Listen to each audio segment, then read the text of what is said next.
If you always take the same route home, you think you know how roads behave. You're wrong.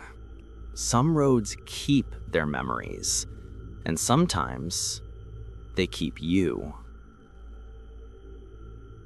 I've been hauling freight across state lines for over a decade.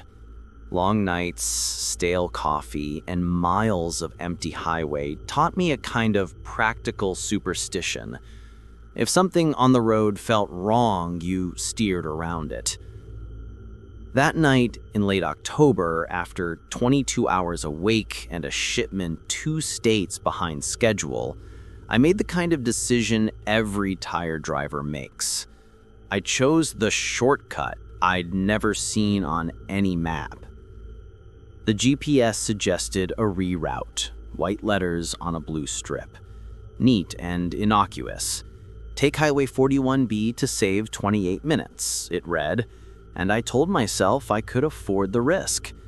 The decal on the back of one cab said, "Trust your rig." That's when irony's funniest. The turnoff was a narrow wedge of asphalt swallowed by a stand of trees. No mileage markers, no reflectors. My headlights cut into fog that felt like breath. At first the road seemed normal, cracked asphalt ribbon through pines. Then the road smoothed, unnaturally, as if someone had ironed the world. 20 minutes in, 2 things happened at once. The radio gave up on music and opened into a low hiss, static that had a rhythm, not random, but patient. And my odometer, which had been adding miles faithfully, stopped. 5 miles, 5 minutes. The needles refused to move. I checked the dash, the mirrors, the sky. No other vehicles, no signs of life. No roadside barns with lit windows. The fog pressed in, turning trees into suggestions. For a long time, I drove like a man inside a painting, aware but not entirely present. Behind me, headlights appeared, then matched my speed. 2 pale beacons in the mist. Relief flared and died because they weren't catching up. They mirrored me. I slowed. They slowed. I gunned the engine. The light behind me accelerated the same fraction. When I pulled off onto a gravel shoulder, the mimicking lights vanished like someone had blown the breath away. That's when the whisper started. It began in the cab, like the memory of a voice. Not quite through my ears, but under the metal and vinyl. A chorus, thin and layered, saying nothing but a cadence that imitated syllables. Eventually, I could make out the sound of names being spoken softly, and a cadence that put them just beyond comprehension. They sounded like the voices of strangers I half remembered, truckers I'd passed years ago, a dispatcher who'd once helped me, a laugh I knew from a roadside diner. They spoke in a loop. The fog outside began to move in small, deliberate eddies, as though inhaling around the truck. My phone had no signal. The GPS screen returned to the map view, but where I knew I'd turned was now annotated with an icon I'd never seen before. A black dot encircled by gray. No label, no exit, no return. I told myself to lock the doors, to breathe, to wait for dawn. I did those things because I had to, not because I trusted them. Minutes stretched into an hour of that kind of waiting, the sort that leaves your hands numb and the coffee cold. Then my name came into the static clearly, unavoidable. Marcus. The voice was not in my headset. It came embedded in the truck itself, as if the chassis had teeth and the engine were whispering through them. That particular inflection, the way it bent the second syllable like an old friend trying a joke, that was impossible. No one knew me out there. A driver's rule is simple. If the road sounds alive, leave it. But the road had other plans. When I reached to start the engine, the tachometer flicked to life, but the truck rolled forward as if someone else put it in gear. The fog thickened to a curtain, and for a second, that skewed right into wrong. The trees on the shoulder became silhouettes of people, standing still as mileposts. I put my foot down. Wheels gripped, then slithered. The whole world reoriented around a sound like metal being wound tight. The voices stopped. A single click, like someone turning a key. By dawn, I found myself back where I'd started, the map blinking with the route I'd refused. A state sign announced miles to the nearest town, as if no time had passed. My clock showed 3 hours missing. I walked around the cab with a buzzing in my teeth and noticed something written faintly in the dust on the passenger door. 5 letters scored with a fingertip. Welcome. Not welcome back, not a joke, just that single command, as benign as a postcard and twice as cold. I filed a report, because that's what you do. The dispatcher took my log, the police took my statement. The highway maintenance office told me there was no Highway 41B, and that the area where I'd turned off had been reclaimed by the state forest since the 70s, an old stretch closed after rock slides and a fatal crash. The file clerk's face went soft when she said, 3 drivers, and then looked away, like she'd just folded a map and tucked it into a drawer. People ask why I didn't simply stop for good, sell the rig, and vanish. Because the road keeps a ledger. Every line on that ledger is a shape of someone who thought they could exit. I don't know what it writes when a truck goes missing. I don't know whether welcome is an invitation or a warning. Some nights now, when I park on a rest stop and the sky is wrong, too close like an indoor ceiling, I see my hands shake as if they remember the fog. Twice I've heard a faint static whisper through an empty AM station while the cab sleeps, saying a name that is almost mine, but not quite. If you ever get a route that isn't on the map, don't take it. If a road keeps repeating the same mile marker, don't assume that's just poor signage. Some shortcuts are just circles in flat paint. And if you ever read welcome written on the dust of your door, wash it off. If this gave you chills, smash like, subscribe for more true style horror stories, and comment road below if you'd want me to read a second tale from the highway.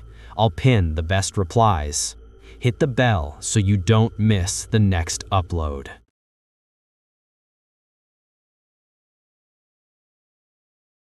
When I was 16, my uncle used to take me fishing at a place called Hollow Lake, a quiet, glassy stretch of water deep in the woods, about 40 miles from town. It wasn't on any map. You had to know the back roads, and even then, you could easily miss the turn. Uncle Ray said the lake used to be bigger, that the water line had sunk years ago after a drought. But the weirdest part was that no one swam there anymore. Locals said strange lights moved under the surface at night, Some claimed they were gas pockets, others said old mining tunnels beneath the water had collapsed and trapped reflections from headlights. But Ray always just laughed. Ghost stories, he said. People around here get bored. That summer, he invited me to spend a few nights camping by the lake. We set up a small tent by the shoreline, cooked canned beans over a fire, and told stories until the stars came out. The forest was completely still. No frogs, no owls, just the soft lapping of the water and our fire crackling.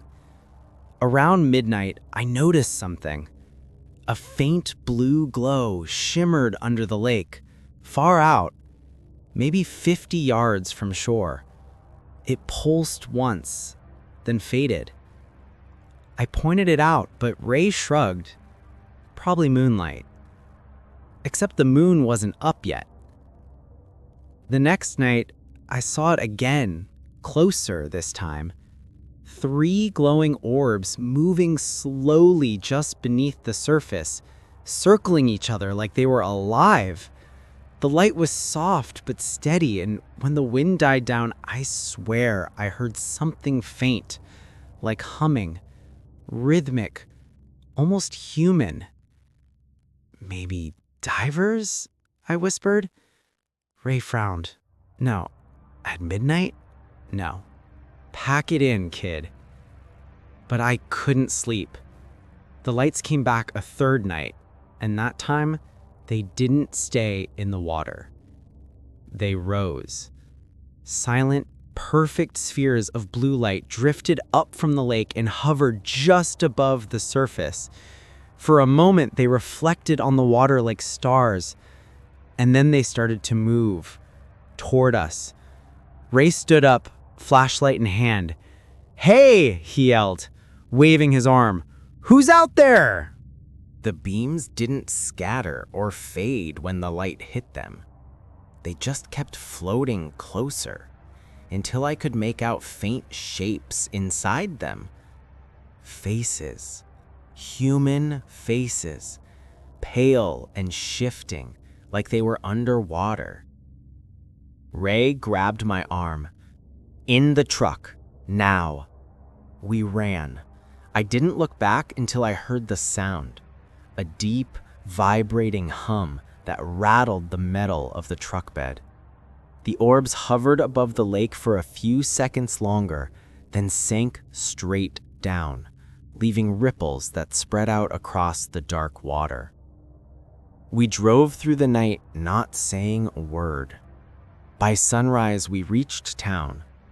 Ray stopped the truck, got out, and lit a cigarette with shaking hands. "Never speak of that again. Promise me." I promised. But I didn't forget. Years passed. Ray died in 2018. When I went through his storage unit, I found his old fishing gear. Rods, tackle boxes, a cooler, and something else. A small waterproof camera sealed tight with duct tape. When I opened it, there was just one photo saved inside. It showed Hollow Lake at night. 3 faint blue lights rising from the water. And in the reflection on the surface, Ray and I were standing by the fire. Except in the picture, we weren't alone. There was a third figure, standing between us. Tall, thin, transparent, and glowing. That night, I couldn't sleep. Around 2 a.m., my phone lit up, an unknown number calling. When I answered, there was no voice, just static. Then, faintly, beneath the noise, a low hum began to build. The same rhythm from the lake. I dropped the phone. It kept humming, vibrating across the table until the battery died. I haven't turned it on since. A few weeks later, I saw a post on a local forum, someone asking about Hollow Lake lights. The top comment was from an anonymous user. It read, "They come back when someone remembers." If this story made you think twice about camping by the water, hit that like button, subscribe for more real-style paranormal stories, and comment below, would you still visit Hollow Lake after midnight?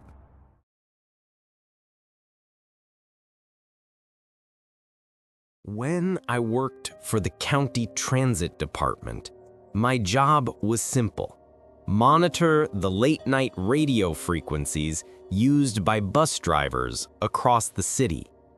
Most nights were quiet, maybe a broken fare box, a missed stop, the usual. But there was one frequency, labeled Station 9, that we were told never to touch. "Old channel," my supervisor Don said. "System glitch. Nothing's on it anymore." I didn't ask questions until one night I accidentally tuned in.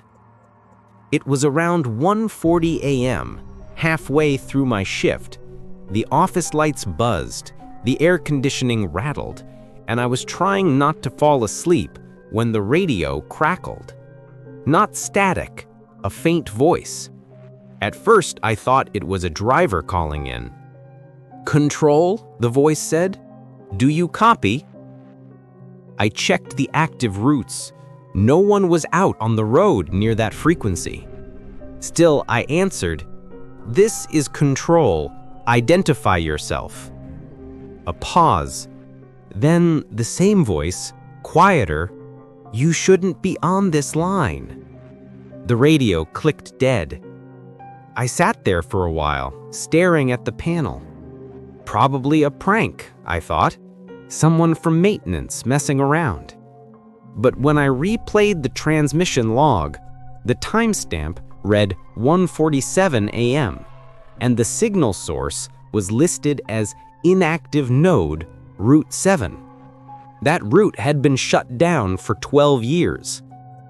The next night, curiosity got the better of me. At exactly 1:40, I switched the dial back to Station 9. Static. Then, faintly, the same voice, except this time it was calling my name. I froze. No one else in the office knew I was monitoring that line. "Who is this?" I said. "You know where to find me. Route 7, Terminal Lot." I didn't sleep that night, but at sunrise, I drove out to the old bus terminal, abandoned for years. The lot was cracked and overgrown, weeds pushing through the concrete.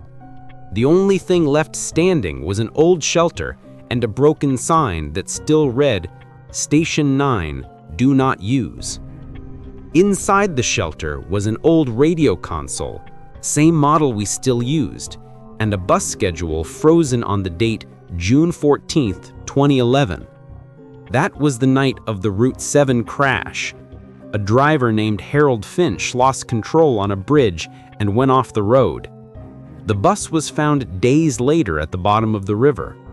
They never recovered his body. I backed away from the shelter, but the console suddenly crackled to life. Through the static came the same calm, steady voice. "Control, I'm at the end of the line, requesting permission to dock." I ran. Back at the office, I told Don everything. He went pale. "You didn't answer, did you?" I shook my head. "Good," he said. "Don't. Every few years, someone tunes in. The signal only comes through if it finds a match." "A match?" I asked. He didn't answer. That night, I stayed off Station 9. I muted every channel, kept my eyes on the clock. But at 1:47 a.m., my console lit up by itself. Every speaker in the room came alive. Faint engine noise, like a bus idling somewhere far away. Then the voice again. "Control, permission granted. Next stop, inbound. The lights flickered. The monitors showed no input, but the system logged an inbound vehicle. ID, bus number 7427, Route 7. Driver, H. Finch. The radio crackled louder. Control, you there? Roads are clear tonight. My mouth went dry. This is Control. You're not supposed to be on this route. Copy that, the voice said. Still, someone's gotta finish the shift. I pulled the plug from the wall. The sound didn't stop. Outside, through the window, I saw something moving down the dark service road.